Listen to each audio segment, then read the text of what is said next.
c'est pas grave. Je vais attendre qu'il y ait un peu plus de personnes qui se connectent. Bonsoir Stélou. Bienvenue sur le live de Love Hills, a.k.a. moi. Voilà.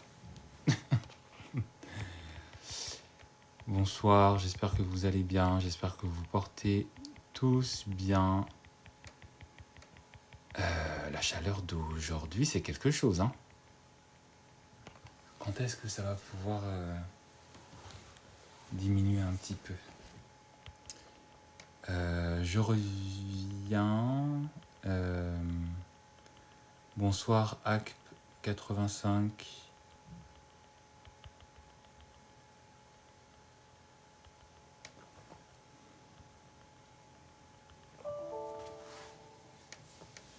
Ouais, c'est quoi cette chaleur-là? Une chaleur, vraiment. Une chaleur, vraiment. Bonsoir l'instant. J'avais envie de faire rapidement un live autour de ce sujet. J'avais envie de parler de l'intimité pour les hommes. J'avais envie, non pas, je ne sais pas trop comment est-ce que je pourrais qualifier ça, mais j'avais envie de parler du fait que, et ce sera vraiment un live, je l'espère en tout cas très, très rapide, sauf si je suis inspiré. Mais en tout cas, ce dont j'avais envie de vous parler ce soir, c'est que arrêtez de penser en fait que c'est à la fois très contre-intuitif, d'accord? C'est à la fois vraiment très, très contre-intuitif. Bonsoir Mama, bonsoir Lindsay. Mais en fait, il faut savoir donner de la qualité quand vous êtes une femme à votre intimité. Il faut que vous sachiez donner de la qualité à votre intimité. Il faut que vous sachiez donner de la qualité à ce que vous partagez au lit avec cet homme. Parce qu'en fait, un homme, pour lui, même s'il vous aime, même s'il est amoureux de vous et qu'il fait de vous, voilà, sa femme, la mère de ses enfants, ce que vous voulez, sa copine, whatever. Pour un homme, en fait, le sexe, c'est partout. C'est facilement, entre guillemets, faisable, gagnable, entre guillemets, partout. Je m'explique. Je ne suis pas en train de dire qu'un homme peut très facilement rencontrer quelqu'un et le faire, même si pour certains hommes c'est possible, même si pour certains hommes qui ont un physique avantageux c'est possible. Je dis tout simplement en fait que l'intimité pour un homme, l'activité, comme le dit Beyoncé dans une de ses musiques, l'activité physique, le coït, d'accord, c'est quelque chose en fait dont il est conscient avant de vous rencontrer. C'est quelque chose dont il a accès, notamment dans notre culture aujourd'hui, avec les films d'adultes. C'est quelque chose qu'il commence à pratiquer déjà tout seul, avec sa main, dans ses fantasmes, tout seul, dans sa chambre. Hein? Voilà. C'est quelque chose qui est là, parfois, même quand il n'y pense pas et qu'une fille est plus ou moins intéressée par lui, elle lui donne. C'est quelque chose qu'il peut très facilement avoir s'il va avec des amis dans une boîte de nuit et qu'il rencontre une fille. Elle peut très facilement le lui donner. Même s'il est en couple avec vous et qu'il a envie de pratiquer cette chose avec quelqu'un d'autre, c'est possible. S'il a envie de vous tromper, c'est vraiment encore possible. Même si vous êtes la femme de sa vie et que, voilà, avec vous, la sexualité se passe bien, il peut décider de continuer à pratiquer, notamment avec tous ses amis, avec des bénéfices, avec peut-être même des femmes qui en font leur profession. avec... voilà. Tout ça pour dire que d'habitude, on a l'habitude de dire aux femmes que ce sont les femmes qui ont la capacité très facile de avoir accès à l'intimité. Mais il faut aussi dire, il faut aussi reconnaître et il faut aussi le voir que pour un homme, ça peut être aussi quelque chose de très facile à avoir s'il sait à qui s'adresser, s'il sait où s'adresser et s'il sait comment s'adresser. Il ne faut pas oublier que notre société est patriarcale et que donc tout est fait pour qu'un homme, s'il rentre dans certaines cases, s'il a un certain potentiel matériel, c'est-à-dire de l'argent, et on le voit notamment avec un procès d'un homme très riche qui s'appelle P. Diddy, ce sera très facile pour cet homme, même s'il n'est pas très attrayant physiquement, mais ce sera vraiment très facile pour cet homme de se créer et d'avoir autour de lui un accès très facile à l'intimité. Si je suis en train de vous le dire, c'est pas pour vous faire rentrer dans un schéma de négativité, dans un schéma de, voilà, de pessimisme ou je ne sais quoi. Mais c'est pour tout simplement vous donner une indication qui est la suivante. C'est que, en fait, pour un homme, ce qui fera qu'un homme va te respecter, ce qui fera qu'un homme va vraiment savourer avec toi cette intimité qu'il peut très facilement avoir ailleurs, c'est la manière avec laquelle tu traites ton intimité. C'est la manière avec laquelle tu donnes accès à ton intimité. C'est la manière aussi avec laquelle tu es capable de savoir jouer avec ton intimité. Et je parle de ça dans tous les sens du terme. Parce que beaucoup de femmes, même si elles ne sont pas mariées, même si elles sont mariées, pensent en fait que leur intimité doit être banale, que leur intimité doit être et peut être donnée facilement, que certaines femmes pensent que en se donnant tout le temps, en se rendant disponible, en ne sachant pas se faire désirer, ou en restant voilà dans une pratique d'une intimité qui est et qui restera très classique, ça suffira. Je crois que c'était il y a 1 an de ça à peu près, j'avais déjà parlé de ce thème-là, j'avais déjà abordé ce thème-là, dans lequel je disais que quand tu es avec un homme, tu ne peux pas et tu ne dois pas en fait traiter ton intimité d'une manière qui se veut banale. Tu dois déjà te faire désirer. Tu dois déjà te faire désirer parce que tu ne peux pas être là tout le temps en train de donner, à te rendre disponible. Tu dois aussi savoir jouer avec ton intimité. J'avais donné l'exemple, je crois, dans lequel je disais que si, par exemple, ton partenaire a une habitude de être celui parfois qui te sollicite pour avoir accès à ça, c'est parfois bien, c'est parfois encore plus excitant pour un homme de se voir refuser, donc de se voir frustré, et d'ensuite de le surprendre quelques heures, quelques jours après, quand il ne s'y attend pas. J'avais aussi dit qu'il était important aussi de savoir jouer dans le sens où en fait tu ne peux pas être une femme qui tout le temps est en fait dans une attitude de chasteté.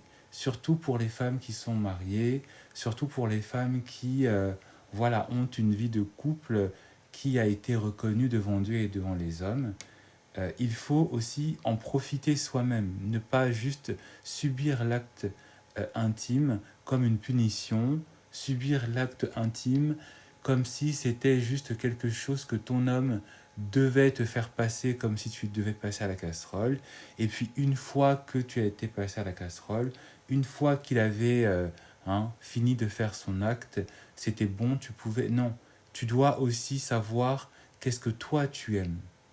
Qu'est-ce que toi, tu as la capacité aussi de faire et de ne pas faire. Et ce que tu n'as pas envie parfois envie de faire, te demander pourquoi est-ce que tu n'as pas envie de le faire. Et aussi savoir, mais est-ce que ce que je n'ai pas envie de faire n'est pas aussi une source de frustration? Ça ne veut pas dire aller dans les extrêmes, hein, accepter tout et n'importe quoi, mais parfois aussi savoir aussi jouer avec ses propres limites. D'accord? Manuel Auger Colas, si effectivement je t'endors, qui te demande de rester ici? Je pense qu'avec des hommes aussi écervelés et inutiles au développement, je pense que le meilleur pour toi, c'est d'aller dans des milieux où effectivement la vacuité de ton être sera utile, parce que la vacuité de ton être n'est pas utile ici. Donc tu es prié de partir et de vaguer à la vacuité de tes propres activités, c'est-à-dire rien. D'accord? Quand on ne sert à rien, il vaut mieux fermer sa bouche et rester là où on est, c'est-à-dire dans le rien. D'accord, Manuel? Voilà. Je parlais aussi du fait que dans la pratique intime, il faut effectivement jouer avec aussi ce qu'aime l'autre. Il faut aussi jouer avec ce que parfois l'autre ne s'attend pas à ce que vous fassiez. Parce que, en fait, la sexualité pour un homme, comme je l'ai dit, elle dépendra forcément de la qualité de ce que toi, tu vas donner, de ce que toi, tu vas t'autoriser à faire. Et de ce que toi, parfois, tu vas pas te forcer, mais tu vas vouloir, en fait, entrer dans certaines pratiques, dans certains usages, pour aussi le satisfaire. Et revenir aussitôt dans une pratique parfois qui se voudra classique, pour faire comprendre à cet homme que ce n'est pas parce qu'il a eu accès à un moment, entre guillemets, de liberté, de joie et un peu de dévergondage, que ça veut dire qu'il aura tout le temps accès à ça. Parce que, comme je vous l'ai dit, en fait, la sexualité pour un homme, c'est quelque chose qu'il peut très facilement avoir ailleurs. Et en fait, il va juger ta propre sexualité, il va juger ta propre intimité par rapport à comment est-ce que lui, il te traite. Donc si tu te rends aussi trop disponible, il va très facilement te prendre pour acquise et il va très facilement aussi banaliser ce que tu fais. C'est pour ça que je demande par exemple aux femmes qui ne sont pas mariées de ne pas trop en faire, de ne pas tout de suite faire des choses qui sont trop poussées, hein, dans la sexualité, notamment dans, et je vais parler de manière imagée, utiliser l'autre entrée par exemple.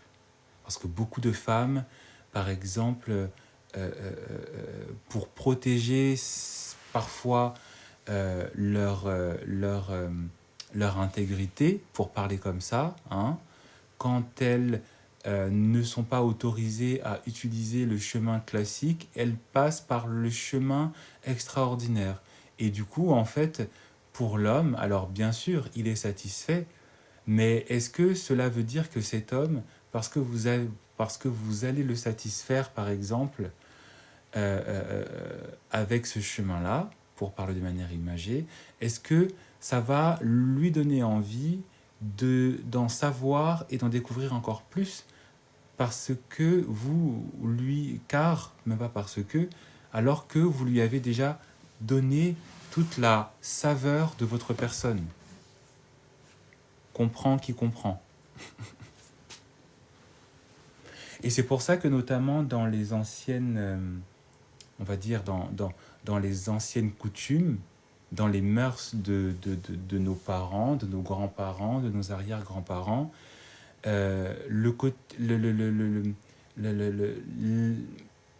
être une femme intacte était vraiment important parce que, en fait, bien sûr, on savait que tu allais entrer dans le mariage en étant vraiment innocente. Bien sûr, pour certains hommes, c'était une source aussi de fantasmes parce que rien de mieux que d'avoir une femme qui ne connaît rien.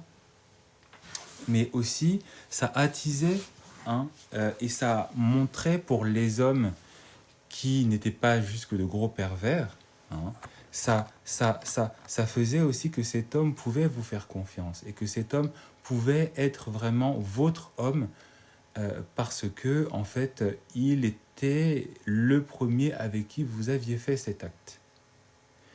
Et encore aujourd'hui, même si être intact pour un homme et aussi pour une femme n'a plus vraiment une grande importance, même si elle l'est toujours, d'accord, je pense que même si on n'est plus intact, hein, quand on arrive au mariage, il faut quand même aussi savoir se rendre désirable, même si on n'est plus totalement intact. Parce qu'il y a beaucoup d'hommes qui, par exemple, euh, euh, euh, sont conscients que la femme avec qui ils sont en face n'est plus comme l'a été deux, trois générations de femmes avant elle. Mais quand vous leur montrez aussi que vous êtes trop des dévergondés et que vous êtes trop, voilà, des dangereuses et que vous savez faire des choses qu'ils ont l'habitude peut-être de voir dans certains films pour adultes, bah excusez-moi, mais on est un peu parfois effrayé. Et du coup, on profite, mais on n'a plus du tout cette curiosité de vouloir rester avec vous parce que vous savez montrer et vous savez aussi présenter un comportement qui se veut un peu pudique. Pas pudique pour lui, mais pudique pour vous-même.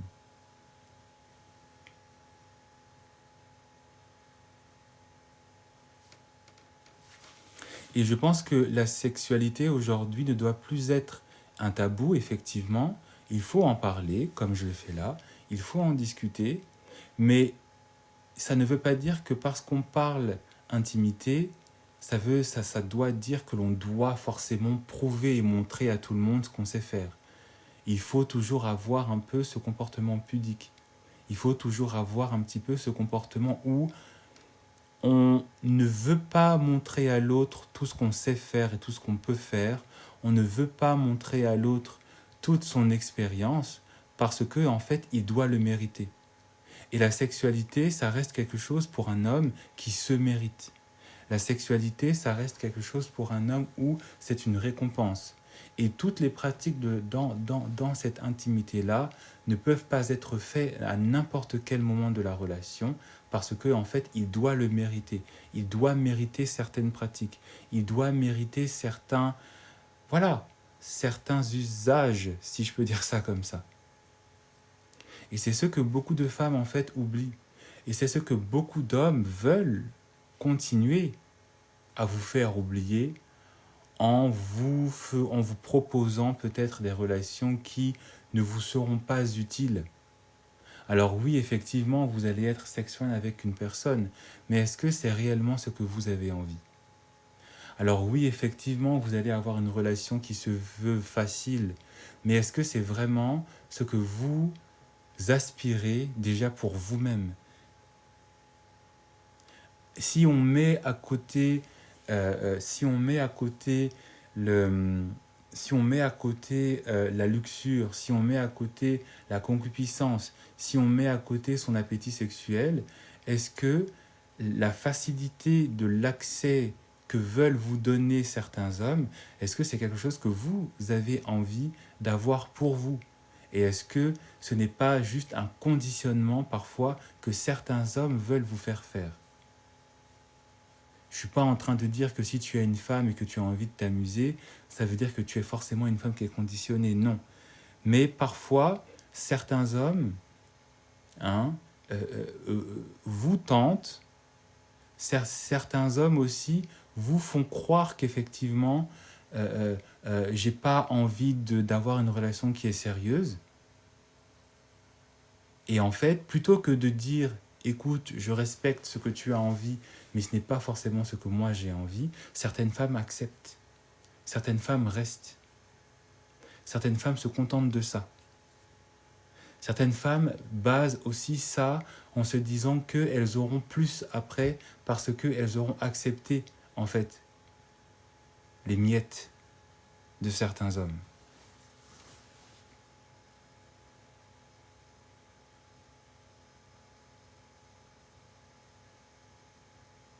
Donc si je vous le dis, c'est pour vous réveiller. Si je vous le dis, c'est pour vous ouvrir les yeux. Si je vous le dis, c'est pour que tu n'as pas besoin de te conditionner pour un homme. Tu n'as pas besoin de te forcer pour un homme. Tu n'as pas besoin aussi de bafouer parfois tes valeurs, de bafouer aussi parfois tes envies. Ce n'est même pas une question de valeur ou de pratique religieuse ou de conviction religieuse.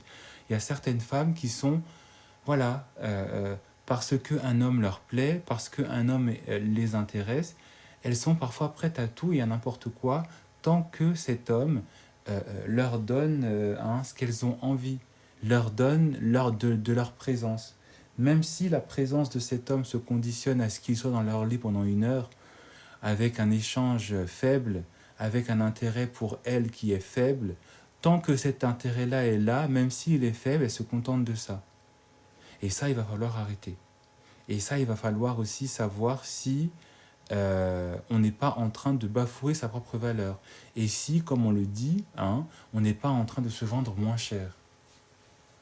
Parce que beaucoup de femmes, et sûrement toi qui m'écoutes, tu as au moins une fois dans ta vie, une fois auprès d'une personne qui, parce qu'elle était trop belle, parce qu'elle te plaisait, parce qu'il avait de beaux muscles, parce qu'il était grand, parce qu'il avait du charisme, tu t'es vendu au moins une fois moins cher.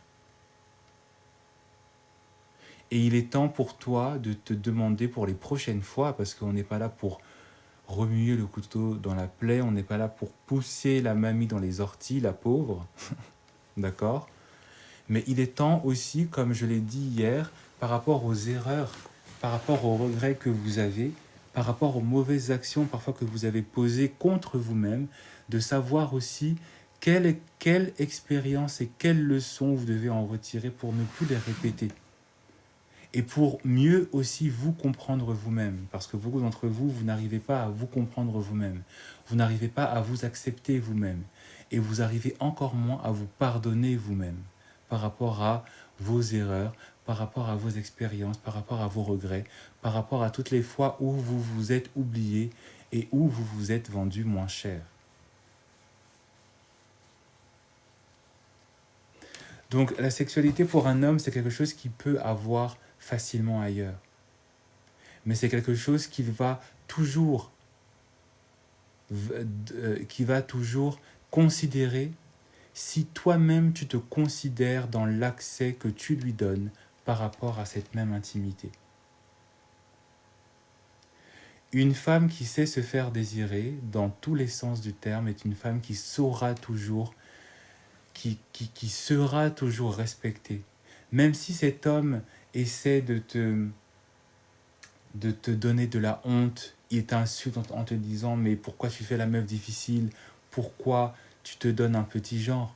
Au fond, il va toujours en fait te respecter parce que le plus important pour un homme, c'est forcément l'honneur, c'est forcément le respect et c'est forcément l'intégrité. Regardez comment se comportent la plupart des hommes, même les hommes les plus toxiques. Regardez comment est-ce qu'ils se comportent avec les femmes qui font partie de leur famille, qui font partie de leur lignée. Excepté pour un homme qui est vraiment un taré, un homme avec sa sœur, même si c'est sa grande sœur, encore pire si c'est sa petite sœur, un homme avec sa mère, un homme avec sa tante, un homme avec sa cousine, il ne va pas accepter qu'elle soit traitée comme lui, parfois, il traite d'autres femmes. Et c'est là où toi, en fait, tu dois te comporter comme ces femmes qu'il défend parce qu'elles font partie de sa famille, alors qu'il va aller en attaquer d'autres, parce qu'il pensera que, comme elles ne font pas partie de sa famille, il peut déverser sur elles toutes ses frustrations, toute sa toxicité, toute sa libido, etc., etc.